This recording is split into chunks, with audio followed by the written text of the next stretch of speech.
Okay, so we'll do a quick tomato review on this plant here. I'll do another official tomato review at the end of the year when the fruits ripen up on them.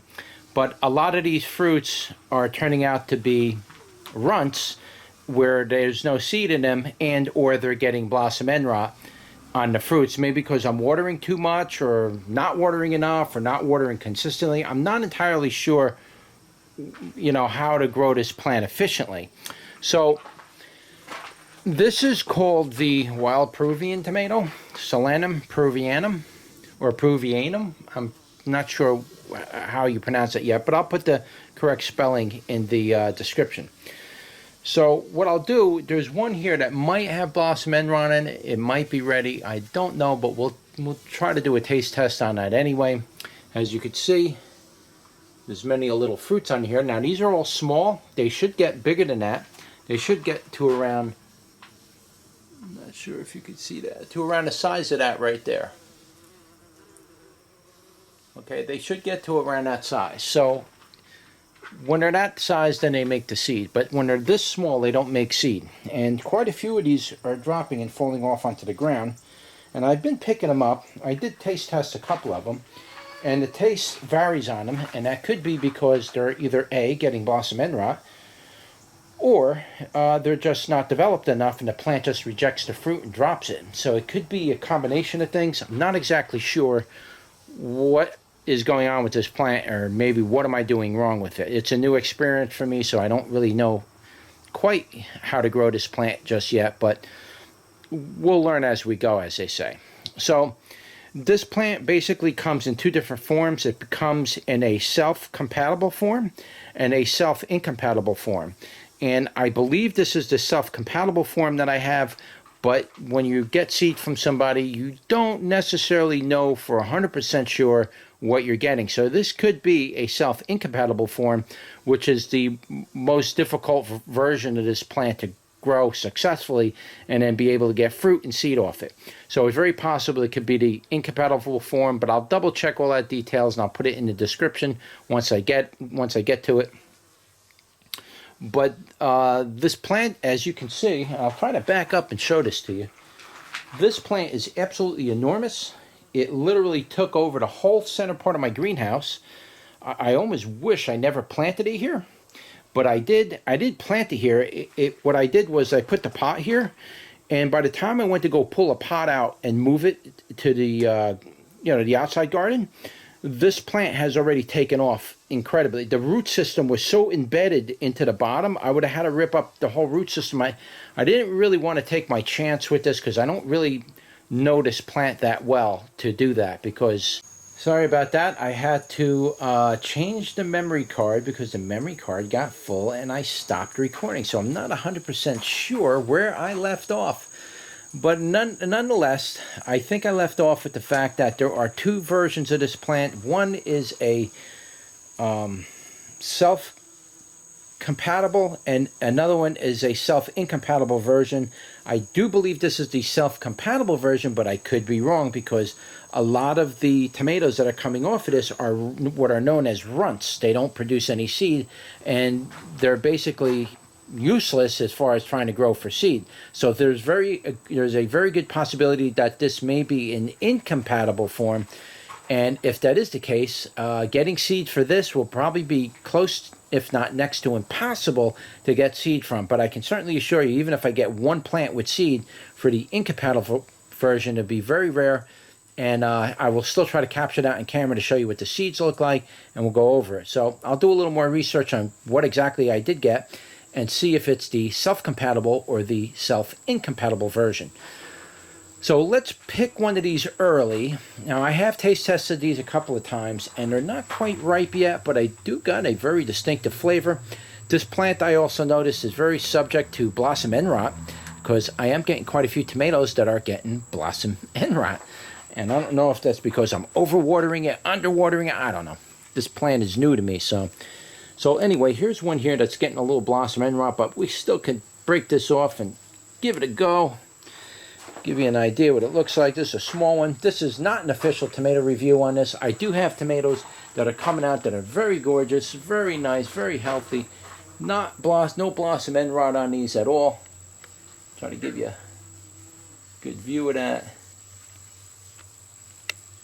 No blossom end rot. You can see there's quite a few tomatoes starting to come out now as the year progresses into the fall months. As we're getting closer to fall, it's really making a lot of tomatoes. It did drop a lot of flowers in the beginning of the year. Not many tomatoes. Didn't do very good in the beginning, but going into the fall, it does seem like it's starting to produce very heavily. And we got a lot of very good examples of this tomato. So hopefully this is a compatible version, and hopefully I can get some seed out of it, because none of the smaller tomatoes you see here are producing any seed. Okay, so if you want to know when they're ripe, you really got to wait until the tomato around the stem area starts to get like a tan color or a slight yellow color. That's pretty much it. That's when the plant is pretty much ready to release it, and you want to get them right before they drop on the floor. And that is when they are at their full ripeness, and you can eat them then, no problem. But when they're in this green state, it may not be a good idea to eat them, because in general, from what I've read, there might be some toxins associated with this tomato, especially if you eat them raw. And I think I see one up here that might actually be ripe. Rather than eating the one with the blossom end rot, let's eat one that might be ripe. So as you can see here, see how it starts getting yellow on the top? That's how you know they're ripe. Even though it doesn't want to release it, at least the tomato will have a little bit of flavor, but no seeds in it. So let's turn you around and pop this in and give it a go. All right, guys, so we'll do an early tomato review on the Solanum peruvianum, I think it's called. And it's a wild Peruvian tomato.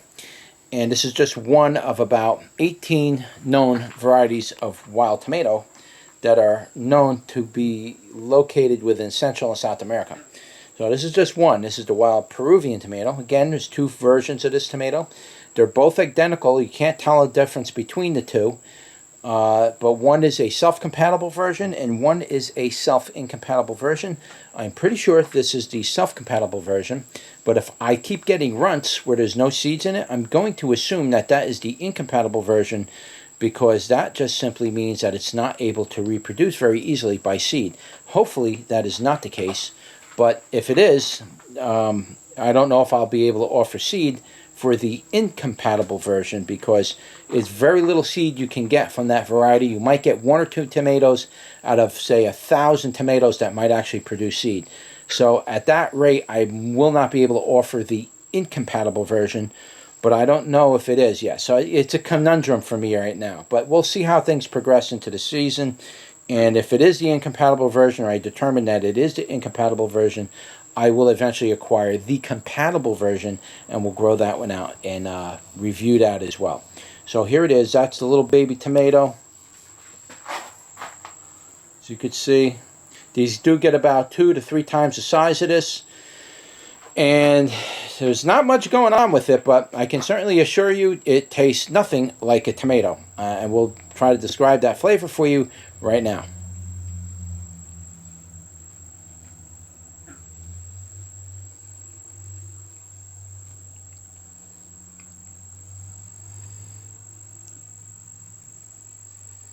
Okay, so what does it taste like? It has a very slight sweet taste to it. Doesn't taste anything like tomato at all. It tastes like a berry, to be honest with you, some type of berry, and the flavor comes and goes. It does have a little strange aftertaste. I'm not sure, maybe I'm just not eating it, waiting until they're ripe enough or something, but there is a little bit of a strange aftertaste. Maybe a slight tingling on the end of the tongue. It's very hard to tell. That's usually not a good sign for edibleness, but it could be. It's hard for me to tell. But it does have a very sweet, smooth type of flavor. What does that flavor taste like? I can't even begin to describe something like that to you. It doesn't taste like anything I can give you a visual on. It doesn't taste like any known fruit that I can say that will give you, a pear or an apple. It doesn't taste anything like that. This thing tastes completely in a world of its own. And it's not bad or anything. It's just totally different. It's a totally different tomato experience that the only way to experience it is to experience it for yourself. There's no way you can actually explain what this tastes like. It does have a little bit of a weird kind of taste afterwards, after you eat it. kind of sits around in your mouth a little bit. But it was nice and sweet, and it was very smooth, the flavor. It was very smooth, and it was very delicate. It wasn't like strong flavor come in, oh, overwhelming. No, nothing like that. It was very smooth. It's very heavenly, should I say. It's just a light flavor that's just, you know, you really have to almost meditate to get the taste out of it. There's no other way to actually explain this, but it's a good tomato. It's an interesting tomato. Now I do have the one that does have a little blossom end rot. I could bite into that and see if that flavor is any better. Now this one's not ripe, so it's probably going to have that pungency, stringency to it. That is generally not something you want to eat and swallow, but we'll bite into it anyway and just kind of make it interesting, right?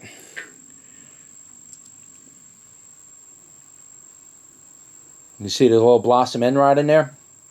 These do get blossom end rot. It's probably because I'm overwatering it. I'm looking for seeds right now. It doesn't produce seeds.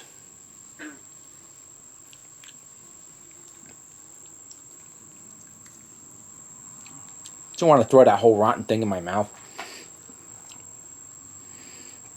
This one was a little on the tangy side. I'm going to chuck that one. I mean, they're all over.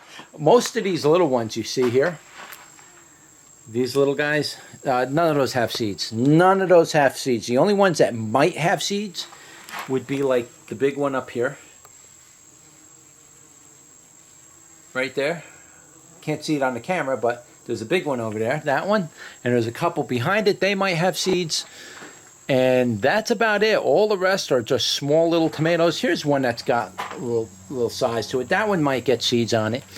And they take literally forever to ripen. So they're not a tomato that's gonna ripen in 2 seconds and you got a tomato. You're gonna be waiting months for these things to actually ripen, and they take a long time. So I don't really have anything available really to eat, and I don't really want to pick any of the ones that are on here because they could go from the small stage to the big stage randomly.